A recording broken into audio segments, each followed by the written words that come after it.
नमस्कार सारूर गोटे मुझे स्वादिष्ट रेसिपी बनई जोटा हूँ कि सारू आंबिल व सारू खटा। तो चलते देखिए मुझे केमती बनई सारू आंबिल व सारू खटा।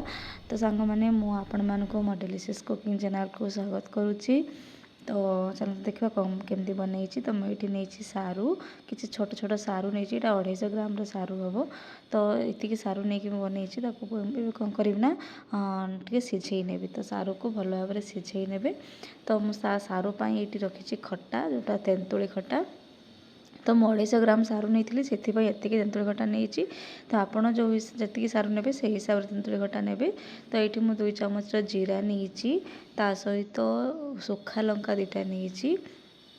ये कौन करना बाटी देवी मसला जो सारू खटा पर मसलाटा दि जाए। ये 5 कला रसुण नहीं मुझे ग्राइंडर में पेस्ट करनेबी रसुण जीरा और सुखा लंका को।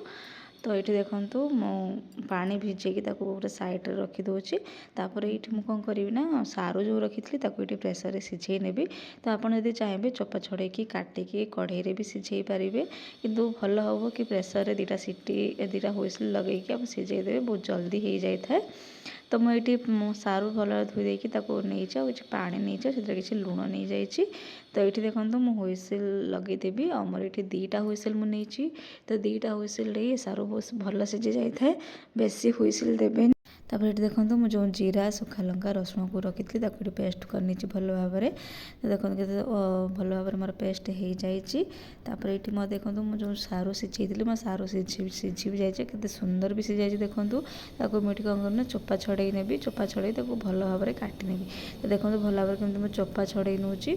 तो एमती आप सारूर चोपा छड़े ने। तो सांग मैंने जदि एबे जाए मो चैनल को लाइक करना लाइक निश्चित करूँ। कमेंट निश्चित जनातु कि मोर रेसिपी केमती होची खाए घरे तो निश्चित बनैकी ट्राए करूँ। तो ये देखो मुझे सारू को पूरा फाड़ फाड़ करके काटि नौची। आपण हिसाब रे काटे जदि आप चाहिए छोट छोट कर काटि नहीं पारे।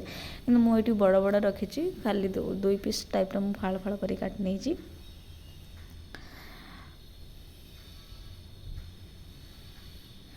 तापर देखो ये गोटे कढ़ई मु बसई नहीं कढ़ई गरम सोरिष तेल किसी देती तेल गरम है मुझे 5 फुटण नहीं फुटण जो से फुटण टे होगला जो रखी थी जीरा लंका रसुण को बाटिकी ये पकई नौची और किसी मसला देवेनि। यही मसला ही खाली जीरा लंका और रसुण देकी बनइबे। जीरा लंका रसुण देकी बनइबे देखिए तार टेस्ट बहुत ही बढ़िया आसी थाए। तो ये देखो मुझे भल भाव में मसला को कषि नौची पूरा तेल रे। आपण मैंने एमती तेल रे मसला को बहुत भल भाव में कषि ने। देखो पानी नहीं कि मैं भल भाव में कषि नौ सुखा मसला मुझे काश्मीरी लाल मिर्ची आ काश्मीर लंका पाउडर हल्दी पाउडर और स्वाद अनुसार लुण। तो काश्मीर लाल लंका पाउडर देती कलर हाँपाई कहीं मुझे लंका बाटी थी रागपाई। तो यहाँ केवल कलर हाँपाई देती राग राग लगे। तो देखते मोर मसला भल भाव में हो जाए भी हो गला। देखो मोर मसला पूरा भल भाव में हो गला।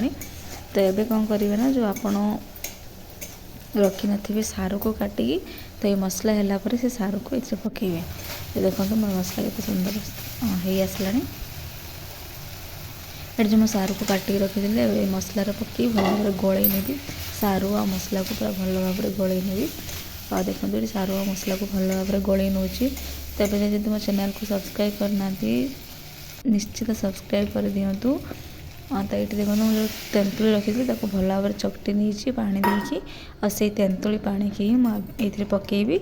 आ मुझे झोल झोल टाइप रखी तो से आउ टे एक्सट्रा मु पानी देवी कहीं मसला और सारू सहित पानी टे बहलिया टाइप हो जाता मोटा टाइप।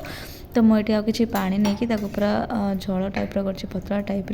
तो यहाँ को झोल टाइप कले ही बहुत भल लगे गरम भात खावा तो बहुत ही टेस्ट लगे। तो आपड़ी भात खाऊे डबल भात खाई ने जदि सारूर एमती आंबिला व खटा बनैकी खाइबे। तो आ किसी भी दरकार पड़ोनी ये गोटे तरकार आप भात 2 थाली भात खाई ने। तो मुझे ये चीनी नहीं कहीं तेंतुली खटा देलापर आप स्वाद अनुसार चीनी ने जमती कि खट्टा भी लगनी आ मीठा भी लगनी खट्टा मीठा टाइप लगे सेमती ने। मुझे 1.5 चामच चीनी नहीं बेसी नहीं आ 2टा कंचा लंकार काटिकी पकई तार जो बास्नाटा ना बहुत ही बढ़िया आसता है कंचा लंकार। तो मोर ये सारू खटा पूरा हो सारा देखूँ। आ मुझे ना गैस ऑफ करदेवी। ମୋ ସାରୁ ଖଟା କେତେ ସୁନ୍ଦର ବି ଦେଖାଯାଉଛି ଆଉ ବହୁତ ହି ଟେଷ୍ଟି ହେଇଥିଲା। ମୁଁ ତ ବନେଇକି ଖାଇଥିଲି ଆଉ ଏଇଟା ମୋର ବହୁତ ହି ପ୍ରିୟ ସାରୁ ଖଟା। ଯେତେବେଳେ ବି ମୁଁ ସାରୁ ଆଣେ ନା ଏମିତି ଖଟା ବନେଇକି ଆମ୍ବିଳା ବନେଇକି ଭାତରେ ଖାଏ, ବହୁତ ହି ଟେଷ୍ଟ ଲାଗେ ଆଉ ମୋତେ କିଛି ବି ତରକାରୀ ଜରୁରତ ପଡ଼େନି। ତ ଆପଣ ଏମିତି ଘରେ ବନେଇକି ଖାଆନ୍ତୁ, ନିଶ୍ଚିତ ବନେଇକି ଖାଆନ୍ତୁ ଆଉ ଘରର ଲୋକମାନଙ୍କୁ ବନେଇକି ଦିଅନ୍ତୁ, ଫ୍ୟାମିଲି ମାନଙ୍କୁ ଆଉ